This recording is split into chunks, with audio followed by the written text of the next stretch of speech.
Well, hello and welcome to the Artist to Artist talks. We have Atau Tanaka and Zubin Kanga with us. So let me just introduce you very briefly to our speakers, who I'm very happy have agreed to do this talk. Atau Tanaka is an artist and researcher who uses electrical signals from the body, the muscle electromyogram, something like that, to transform his body into the musical instrument. His solo work has been presented at Ars Electronica, ZKM, IRCAM, WOMAD, and Sona, and his instrumental music has been performed by Ensemble Musique Nouvelle, Studio Artzoid, and pianist Sarah Nichols, Trisha Dawn-Williams, Kathleen Supova, and Yuzo Caruso. His work in the Japanese avant-garde scene has been captured in the electronic music documentary Modulations by Yara Lee and exhibited at the San Francisco Museum of Modern Art and Musikinstrumentenmuseum Berlin. He has recorded releases on Superpang, Sub Rosa, Touch Ash, and NX Records. And Zubin Kanga is a pianist, composer, and technologist. For over a decade, he has been at the forefront of curating and creating interdisciplinary musical programs that seek to explore and redefine what it means to be a performer through interactions with new technologies. In 2020, Zubin was awarded a UK Research and Innovation Future Leaders Fellowship to fund his latest multi-year project, Cyborg Soloist. Zubin has premiered more than 150 works and performed at many international festivals around the world, such as BBC Proms, HCMF, Melbourne Festival, and Festival Présence. As a composer, he has presented Australia at the International Rostrum of Composers in 2018, and The Times praised his work for its bravura and madness. So thank you both for coming, and I'm really looking forward to your talk, and I will blend myself out now and hand over to you. Hey, thanks very much, Claudia. Yeah, thank you, Claudia. It's nice to get the introductions to boil down where we've been. Yeah.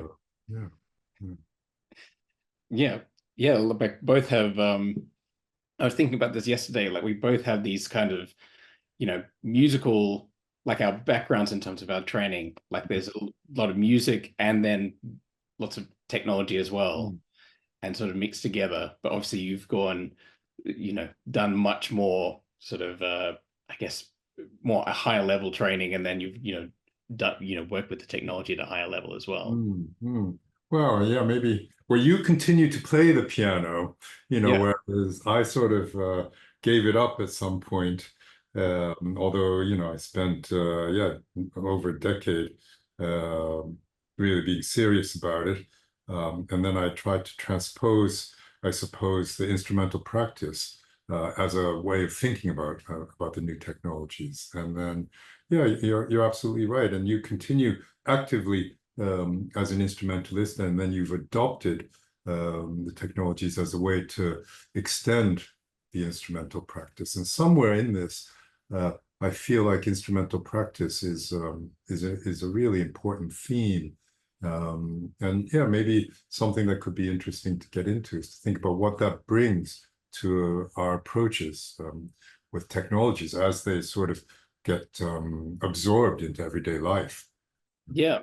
I mean, were you thinking about this when you were studying the piano, like about how this could be transferred, or did you study piano in a very classical way, and then when you shifted, you sort of started thinking about all that training in a new way? Yeah. Well, I mean, I studied piano, as a child all the way up into my university years. And it was, strictly classical. It was in the 70s and 80s. So the personal computer as a thing was only just arriving towards the end of that. And so technology wasn't at all in my thinking in playing the piano. What I liked about playing the piano wasn't so much the practicing, but the performing. And so if you look at what I do with the technology, I guess I remain a performer, and I try to get that same spontaneity, satisfaction, and viscerality with the technologies as I would with a traditional instrument. Yeah. And now I guess you're dealing with the hands. I mean, I guess a lot of the stuff I've been doing working with as well are also about sort of hand gestures and moving away from the keyboard and doing things which either with various sensors or video capture or various other things of being able to still use the hands, but in other, yes, other instrumental ways. Yeah. From the keyboard. Yeah, I know. I'd be interested to hear, Zubin, what you think about that. Well, the hands and arms are what we use to play most musical instruments. So capturing with different sensing technologies seems a natural fit. And I thought the piano was really appropriate because mechanically, all it is an instrument that hits where hammers hit strings, so it could be reduced to a percussion instrument, although it's not a percussion instrument at all, is it? And so there's in terms of the phrasing and the playing, there's a lot of work in between the notes and off the instrument, and that seems to me like some of what we're trying to do is to capture those what might be auxiliary or ancillary gestures, but that are ultimately not auxiliary at all. They're quite essential to pianistic playing. And if we could sort of utilize these musically, that was one of my, I don't know what you think, but that was one of my sort of starting points. Yeah. Yeah, there is something about the piano mechanism that makes it somehow sort of more abstracted between the actual playing technique and the sound that you get out. Yeah. So that I think much more than percussion instruments, so that you have things where you can just change your posture or change the way you change exactly where you're sitting, or you're just breathing into a phrase and the sound comes out different because it's somehow so subtle and connected to your body. And so that is something that, yeah, there is a slight abstraction, but then obviously when you're working with electronic instruments, it becomes even more abstracted in that you can make a gesture and it could do anything. You have to decide what it does and how it's mapped and how sensitive it is as well, how it's calibrated to your technique, whether it's about bigger gestures or something very, very fine. So that's all things you can decide. But then even then, once you decide it, then you have to sort of learn the technique that you've sort of created for that. Yeah, that's right. That's right. Yeah, I think the sensitivity is a very important thing, isn't it? And this idea of what you say about deciding what to do and when to use it. And that's where technologies give you enormous amount of freedom because you can do anything. But then having the liberty to do anything might mean you end up doing nothing, but the fact that it is digital technology means that there's a certain amount of preparation, not just for the practicing of the musician, but in terms of, as you say, the mapping or the programming. And so that then shifts over almost to the compositional side of things. And so I really do try to think about these acts and technological developments in traditional musical terms, rather than saying I'm coding or programming. The preparing the mappings and the software might be the composing part that then can help set the frame for what you're doing, but then doesn't determine totally what you're doing. So to leave the spontaneity, the sensitivity for the moment of performance. Yeah. Yeah, there's Helmut Lachenmann has talked about, I mean, there's only non-electronic, instrumental writing. Yes. He talks about like one way of thinking about composition is building an instrument. Yes. That he thinks about, basically that once he's worked out all those techniques that he's going to use in the piece, then it's actually then easy to write about it. But the hard part is actually working out what the instrument is that he's going to write for. Yeah. And I think in a similar way, this kind of mapping and creating that particular instantiation of the instrument that you're using, and the particular sounds that you're using. Then, that's a lot of that is the composition process. Yeah. Yeah, and then composing as instrument building, that's a really interesting insight from Lachenmann. He creates incredibly complex music, and um, yeah, and in contemporary music, actually, it's so advanced, and the languages are so diverse that almost each piece is a whole musical world, or a language needs to be established, or piece becomes in itself an instrument. Yeah. Um, uh, so then there's this question of, well, then how many things can we actually build in this world? Uh, Yeah. or but then if we build a yeah, and it does tie to technology. It is like system building, But then if every system is unique, then what can we be preserved or transmitted or reproduced or represented, replayed? And so I try to strike a balance in um, that's, yeah, an instrument might then not be a piece, but might be a sort of a base system that can be used in different contexts, Yeah. that can be then used for different pieces and so forth. Yeah, it's rich enough, then you can then explore it in a lot more detail. Yeah, this is something I think about when composers start when they're working with, say, glove instruments or any of these things, Yeah. about like what's the audience perceiving, and what like how do they learn what this instrument is doing? Mm. And it's sort of this tricky balance of where if you make it too obvious, then it's too simple and the audience gets That's it right. immediately That's and right. it becomes boring. But if Yes. it's too complex, and where you're doing one gesture and it comes out with a whole lot of crazy sounds, Yes. you can't follow exactly what the connection is between the gesture and the sound. So there's a subtle way of, I guess, teaching the audience how to Mm. respond to this instrument, and then of course you can play with expectations when that changes. But yeah, I think that like I'd be interested to know how you think about that when you're like creating this, Mm.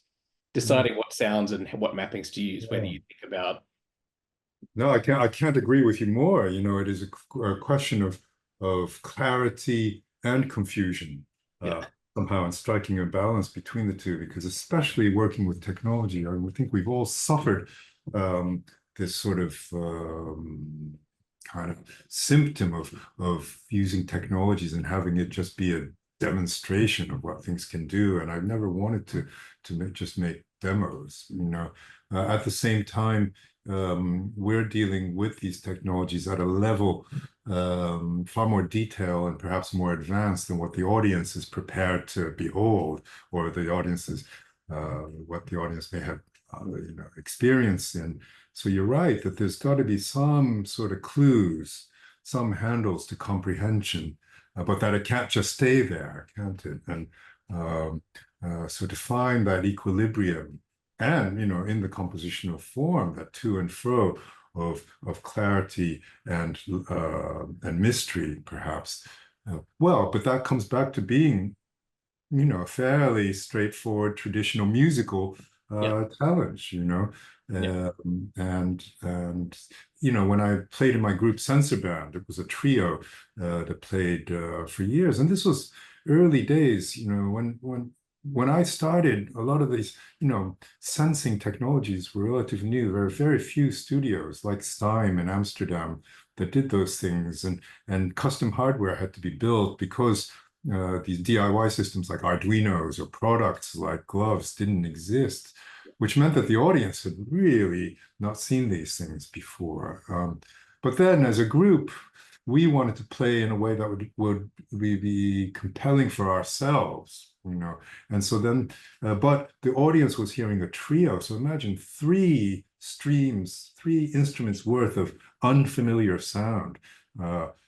So the gesture and what the gesture affords sonically was important to establish as part of the musical language. But then by staying there, if it was only ludic, it wouldn't be very interesting for very long. And well, certainly it wouldn't be interesting for ourselves. So we would try to then whip up this wall of sound where we would lose ourselves, where we couldn't tell each other ourselves what we were doing, and then to resolve and come back out to clarity were some of the, yeah, sort of the forms and trajectories, musical trajectories, I think that we did in Sensor Band back in the day.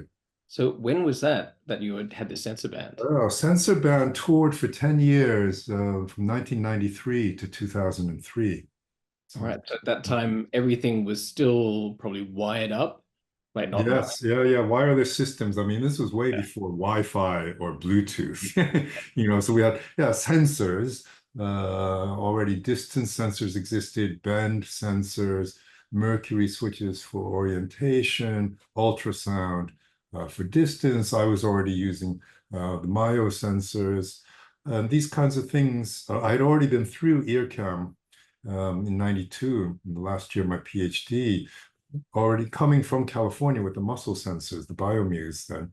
But yeah, Earcom was interested in score following, Yeah. etc. And so this live performance of sensor instruments was well, it was still at a time hierarchically that they were insisting on the composer being the composer and the instrumentalist being in a different role. And for me, coming from Stanford in California, the west coast of the U.S., where we're happy to sort of confuse roles and blur boundaries.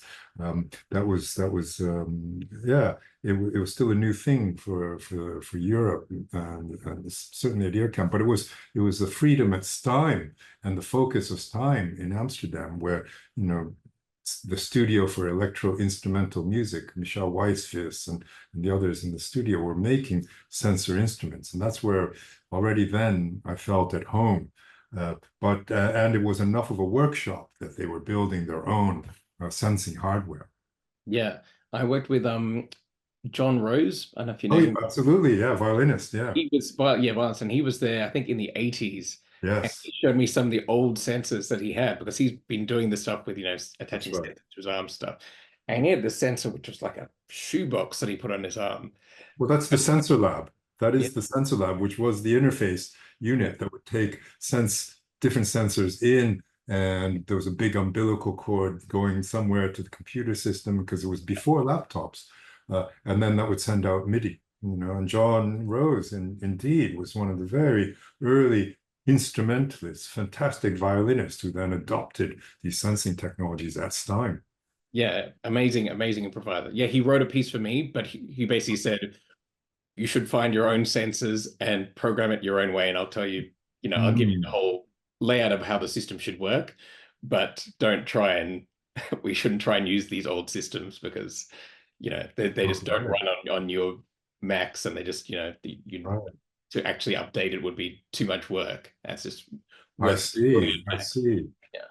Yeah, well, so there is that, that brings up questions of what I call perenity, how to keep Yeah. old instruments going. And again, the musical perspective, we work with pianos and violins and other instruments that have hundreds and years of tradition, and to try to think about where we're going with the technologies, and rather than version updates and throwing away old sensors, trying to keep old pieces and projects and instruments going is really, really important. But I think also John probably had a kind of hacker politic, and wanted everyone to make their own, Yeah, definitely. It was part of his politics as well. Yeah, he's now moved to Alice Springs, middle of Australia. So yeah, he lives there very remotely. But I think they're still doing work there. Okay. Yeah. Yeah. But this is a problem, right? With and you've probably seen it with these works from the 90s to now, like how do they persist? Like, do they definitely, like, the publishers don't really help? That's right. And even the recent things that I've done in like the last 5-6 years, like looking back, there are things where it's actually becoming difficult to keep them updated. I did this piece called piano.net, which was a internet-based piece. And yeah, that actually needs work to maintain that website and keep it working. And there's a thing of like, will that piece exist in 30 years? And if we've written up a max patch, then what are you going to do if someone in 10 or 15 years wants to play that piece? They see the recording, they see a video, Yeah. and we want to play it. Will it still be possible? Will it still be compatible? Do you need to, find an old version? Do you need to reprogram this from scratch? Which I know some people have been doing with older pieces. Yes. Yeah. Yes. Yeah, and well, no, it's an enormous problem. And so it's not just in the area of music, but in the area of digital art, preservation, and there are whole conferences about it, and questions about how museums collect works of technological art. And yeah, if there's an art object, then a museum might be able to acquire the system, and have an old computer and just have it there. But then, a computer one day just might not power up. So then do they need to have two such systems to have a backup and so forth? But then museum staff in the future might not even know how those old machines work. So it's an enormous problem. Part of it is that we're using technologies that were not intended to make music, the network or personal computers and so forth. So music is one of the things that we can do with it, but over 90% of the work carried out on these machines is not cultural, is not musical. One thing I think we're doing in our community is to try to find the musicality of these machines and to squeeze out the musical potential of these things. But then they revert to becoming non-musical machines, especially as they get older and outdated, or then when they become simply redundant and the computer company just makes a new processor. They're not thinking about the musicians, and I've had to find ways to revive old interfaces on new platforms. And yeah, my age, this question of preservation and perenity, as I say, is of increasing importance. I have a bank of old computers in my studio. Every once in a while, I turn them on. I'm just amazed that I can turn it on and remember what worked. But then I'm more and more. I do play electromyogram pieces with the muscle that are 20 years old, and as recently as last week, in Japan, I played a piece that was a max patch that was made in 2004, literally 20 years ago. And I've managed to keep it running in successive new versions of Max, and it sits alongside a program with more recent pieces. So there is a way to do it, but it takes enormous effort. Yeah, and probably because you've been playing that piece, you've been constantly updating it as it's needed, right? Well, yes and no. Yeah, I mean, it's always laziness. When it doesn't but work. yeah, but keeping it updated aside, to keep playing old works is something we do as musicians. I think we don't throw away the old Mozart sonata. And we might not play it for years, but when we come back to it, we want it to be there, don't we? Yeah. Yeah, and preserving these things is it's a completely different thing with digital technologies. Yeah. It's tricky. Yeah. And so go ahead. No. I'm interested to hear, rather than to think about the old stuff, to think about where you are now. In your Cyborg Soloist project. So in terms of the gesture stuff, I mean, it's been a really fruitful collaboration with Mimu. Because of all the sensors, the fact that you have finger sensors and glove sensors, and it's wireless, and very easy to do the mapping and programming. So that's been great to use in quite a few different pieces. I mean, working with a deaf performance artist who had a very sophisticated approach to sort of gesture on stage. And using that where we're kind of mirroring gestures between the gloves and her. Quite a few other works and now working with Tom Mitchell, who's one of the original researchers, on basically combining that with Google's MediaPipe, which does sort of gesture tracking just with a webcam. That's right. So managed to connect that to the Mimu mapping software so that you can just sort of do the gestures and movements, not all of them, obviously, because there are certain things that can't be picked up on a camera that can be on just with the gloves, and vice versa. But yeah, it's working. For now, it's working pretty well. I mean, there's some debugging and stuff to do to make it really robust, but I think that'll also be a really good thing for making this type of technology more accessible to people. To anyone who can.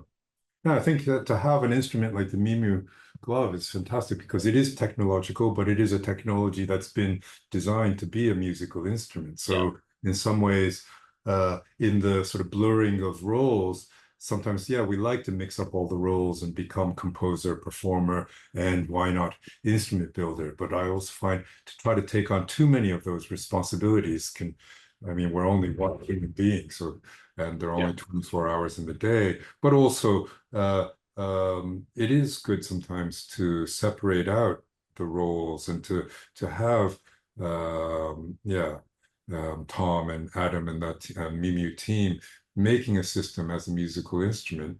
Must be fantastic, and it makes it transmittable to other artists, other musicians. Other artists. Yeah, exactly. It's very easy to transmit and very easy to communicate.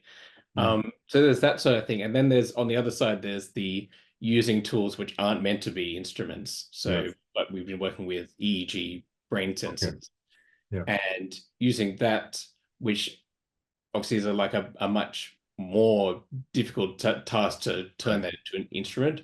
So we worked with a researcher, Serafim Pedikis at the University of Essex, and he's a brain-computer interaction researcher. And so he did the programming to work out what kind of material would be useful for us to use from the brain in terms of, because there's so much data coming out. And then doing the data translation into OSC to be able to great. No, I've been doing a similar thing in a research project in France. We've got a neuroscientist on the team, and I've been sort of exploring EEG, and there's a whole branch of musicians been interested in brain signals. And in some ways, musicians have been at the forefront of this. If we go back to composers like Alvin Lucier, and his music for solo performer. I mean, that's 50 years ago. Way before the digital era, but again, Lucier sort of as a conceptual composer, thinking about what it meant to be a performer, but with brain signals where you didn't need to do anything really, but think, and that brings up the kinds of, we started by talking about the hands and arms and how that's very instrumental and useful way of sensing. And I found, I don't know what you think, but the brain takes us to a completely different sort of temporal forms of interaction, doesn't it? Yeah, and also like how you even present it on stage. Yes. I can't play the piano because you will move too much. So I've done this piece with Alexander Schubert where, doing the sensing, but often I'm sort of sitting or standing and sort of just moving things. I've got a couple of sensors on fingers, but otherwise I have two assistants who are doing other things around me as well. But it's much more about this thing as a piece of theater and with a hologram screen in front where I can look at images which are changing, and obviously for the audience, but also for me to interact with in terms of how the flashing lights are interacting with the brain sensors. Alexander Schubert is fantastic, and I think he's one who's really managed to adopt new technologies and to find sort of the compelling aspect of this and to put it into really master a dramaturgy of a work. And that's where I think there's this sort of trick, and it is again the presentation of it. But then if it becomes pure theater, then you can do the theater as a play without the thing itself, and so somewhere in between to get the audience to, that is the trouble with brainwaves. The audience isn't actually experiencing it themselves, so they have to believe you on face value or to see some mise en scène, some dramaturgical and in this piece is actually a lot of it is explaining what's happening in the brain sensors and then demonstrating it one by one.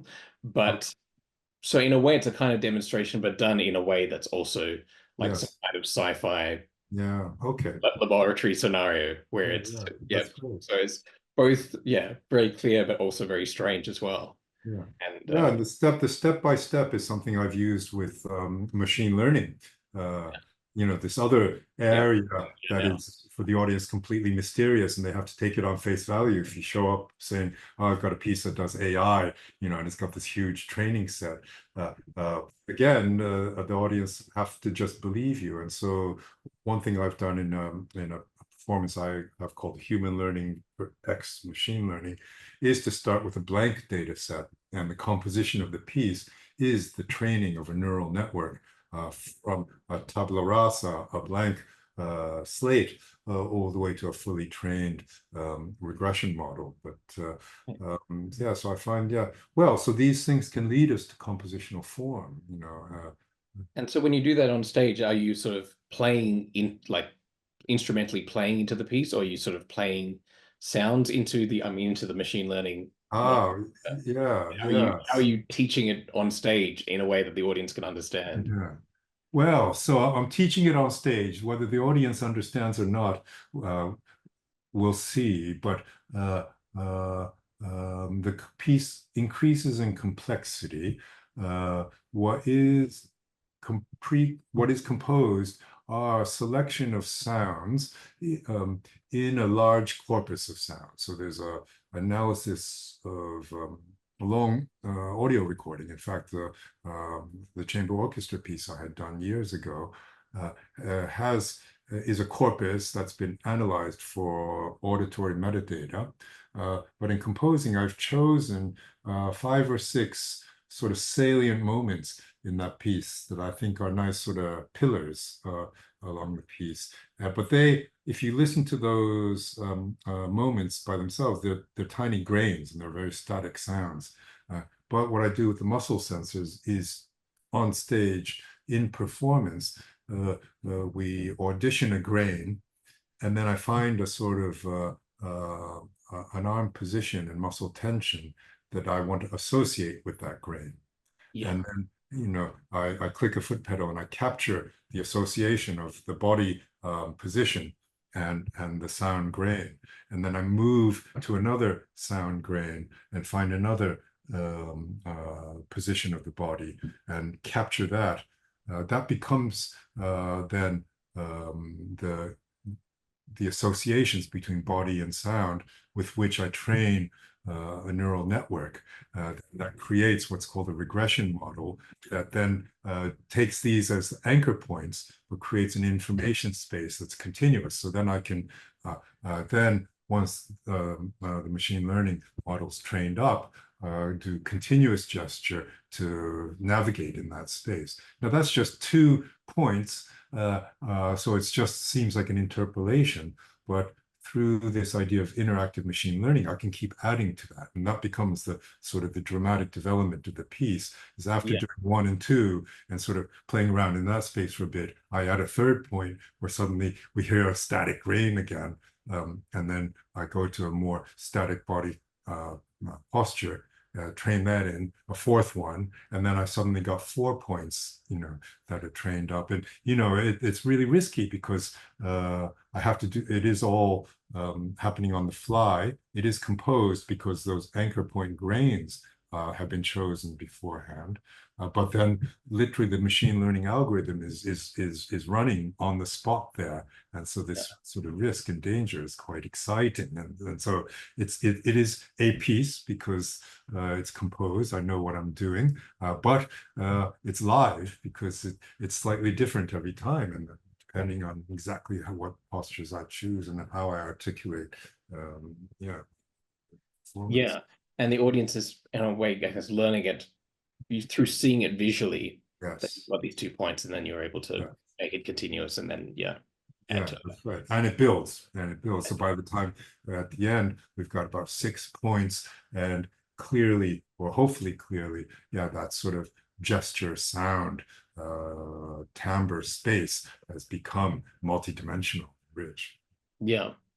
No, this is, I think, a really interesting thing about like what you being able to use these kind of technologies like machine learning, which otherwise, yeah, can be very opaque, and just someone Yes. Yeah. producing something from behind a laptop and sort of playing it, and the audience just has to sort of accept that. And as you said, like, you know, these computers are not made to be instruments, and Right. there's few things like less dramatic than someone sort of behind their laptop. So yeah, I think be able to use the other kind of instruments to be able to make it physical, or even, I mean, even doing it physically with a keyboard, I think would be, yeah, there are ways of just communicating it to the audience in a way that they can somehow engage with it, I guess, in a similar way to the traditional music, in that the way they can still engage with it as an audiovisual Yeah, experience. I Yeah. think so, because an audience in a concert, some people know how to play the instrument that you're performing on, but most people don't, do they?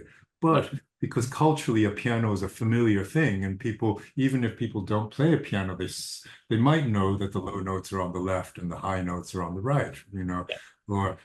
or just by watching a band, people can get into the way a bass player might be playing, and then they might imitate. And so there is some kind of transmission without having to explain everything and teach everything, but somehow through demonstration.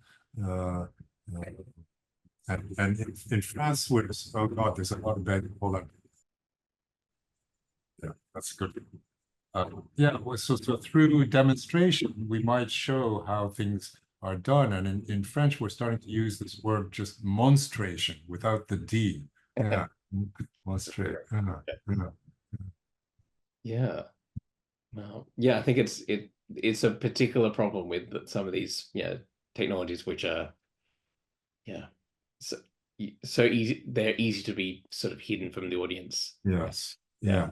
Yeah. Yeah. And there is a grammar that the audience understands around technique, when even if it's a technique that they're seeing for the first time, that they can Right. see it and then they learn, oh yeah, that's a difficult technique. That's, that's a string of these techniques together. So that's quite virtuosic. Mm. And then you Mm. can start to understand it in the same way that I think if you watch a new sport for the first time, you sort of Yes. start to understand the rules, and then you start to understand, oh yeah, this person is a really good player, because they Mm. sort of being able to combine all these different techniques. And yeah.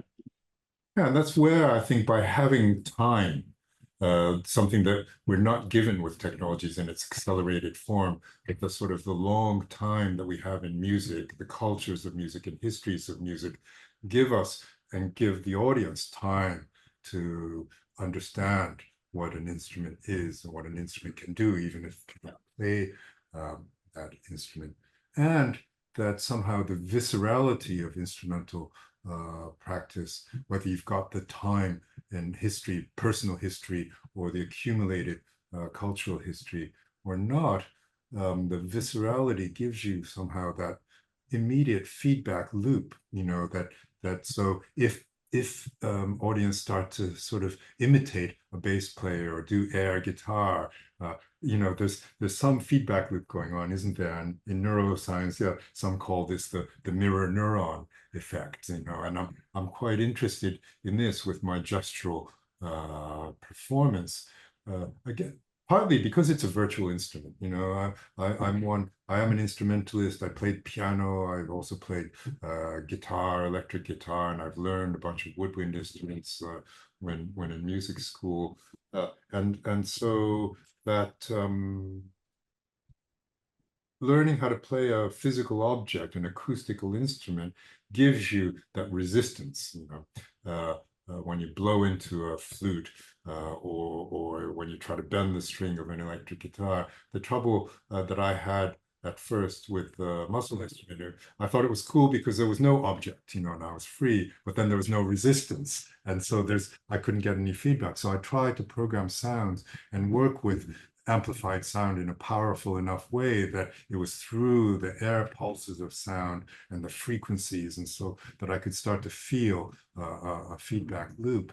And in my thinking, if that happens then in a concert space, then the audience are in that sort of acoustic feedback loop that might then facilitate in some ways this mirror neuron effect, or this thing I'm interested in called the intersubjectivity.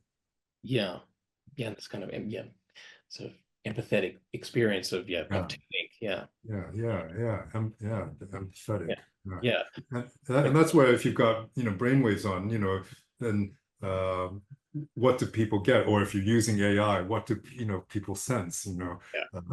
Yeah, you kind of like show them I'm really concentrating, but it's like very but it's all tricky, isn't it? Yeah, and if you do too much, it's just cheesy. And so, but that is the art of music. It's always been, if you're a pianist and you show too much the gestures, it's sort of cheesy piano playing, isn't it? over the top. Yeah.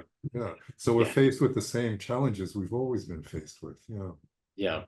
And this problem with technique, well, this is a problem for me now with this project with all these different instruments and and synthesizers, and each one you could spend a lot of time refining the technique for each one.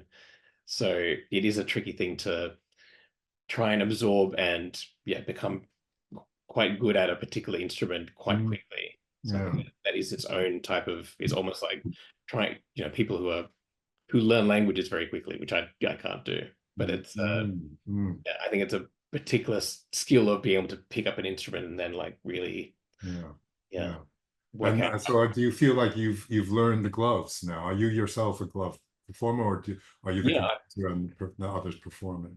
Yeah, now I've done quite a few pieces where I've written for the gloves. I've done a few people with Neil Luck, with Laura Bowler, with this. It's kind of there's been quite a lot of pieces written, and there's a few more coming up as well. So I do feel quite accomplished with it. But then there are certain features that I've never used that I know other people use and are keen to use in the future, like where you sort of isolate particular joints and just make them trigger certain things, and which you can do on those gloves. But I've just never done those sorts of very particular finer types of control. So there's still more to explore, and I know there's other composers who've like done a lot with those sorts of techniques. So there's always each of these is like deeper. But then I'll played the piano for my whole life, and whatever, probably 35 years now, and there's still more to learn on the piano. There's still like and if I go back, people spend their whole lives just doing a very particular part of, say, the 19th century canon, and that there's so much depth just in that repertoire, just doing Chopin and Schumann and Schubert, just around that area. There's so much, and then there's so much if you just do early 20th century. If you do Debussy and Ravel and Janacek and Bartok, there's like so much repertoire there. So people can spend their whole lives just doing that particular part of repertoire. So each of these things is like there's a huge depth, and the piano is like is kind of endless. As you can't people spend their whole lives and there's still repertoire they haven't looked at. And that's the alongside the perenniety is I'm interested in seeing if our community of composers and performers with these technological instruments can start to build a repertoire for this field. That would be a sort of working repertoire that can persist and sort of persist over these technological changes. That's right. I'm interested in we're kind of is coming to the time, but I'd be interested in like your ideas about what's coming next and what you kind of think will happen next, or what you're planning on working on next. Because I know we're doing this thing with these sort of muscle and gesture and brain sensors. So I've come back. So brain has been one thing. So I'm working with Stephen Whitmarsh, who's a neuroscientist, but he's also a practicing artist. He's got a group called EEG Synth. That's been really interesting. With the muscle sensing, I've got a commission from the Ars Musica Festival in Brussels, where the Irama trio, so viola, bass clarinet, and piano, Akiko Kawa, Cedric Boutebroeker, and Quentin Maurice will perform a chamber music piece of mine where each will be wearing muscle sensors. So I'm now coming back around with the muscle sensing to actually put them on instrumentalists to see whether existing instrumental practice, gestural practice, can then feed into sort of live sampling and granularization of that instrument. And then the other thing is, well, I was quite interested to hear that with the gloves, you're working with a deaf musician. So I'd be interested to understand more what you're doing there. But sounds like you're working in accessibility or disability space, and I have been too, actually, in this broad area of what I call neurodiversity. My latest ensemble is a duo where I've been working with a French musician, Robin Dusurget. His artist name is Sika Noise. He's an autistic young man who's wheelchair bound, but really into modular synths. And we were put together by the festival Sonic Protest.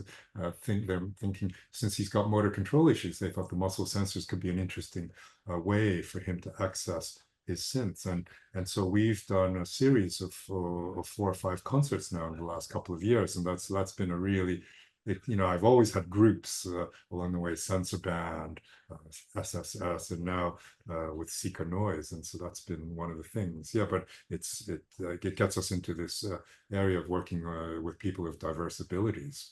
Yeah, and that was Chisato Minamimura, who I worked with, who was a deaf performer. Yes, okay. Yeah, and so she's amazing, and she has a very established practice. Yeah, because she is a musician. Yes, she's a musician. Yeah, she does this kind of musical theater. Like Sika Noise. Yes, that's right. Yeah, yeah. And so that was an amazing collaboration between her and Neil Luck and me to bring it together.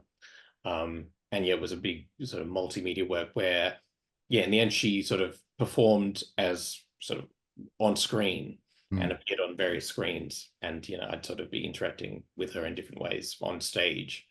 But yeah, that was a really interesting, collaborative process as well, about really just exploring gesture and just thinking about, very sort of core things like, playing a particular gesture on the piano, and then how would she experience that just by touching the piano, and then how would she create her own version of that gesture through dance and movement, like just watching how I was moving around the piano. And then through that, we sort of found all these corresponding movements, and it was a really interesting. I look forward to seeing that one day. Yeah, I'll send you the video of that. Yeah, well, hopefully we'll do some more performances of that. Or it was a piece called "Whatever Weighs You Down." Yeah, but there's all these things to still explore in the future as well. Yeah, and for me, the all this stuff about, I guess, the theatrical aspect of performance and working with new ways of doing audiovisual stuff on stage. Okay. And, the one with Alexander Schubert had the holograms, but they want to do more with that. Using other types of audiovisual stuff, other types of moving away from the piano. Okay. Ways of, I guess, using the piano and still finding ways of, using these keyboards and other instrumentalists while still combining with that traditional technique. That's another sort of tricky thing to explore. I mean, I'm doing that with Lawrence Osborne has written me a great piece. I'm seeing him. He's coming over tomorrow to work on this with Manchester Collective. So that's like a concerto with them, which is exploring. Yeah, it's got all these samples of a piano being constructed.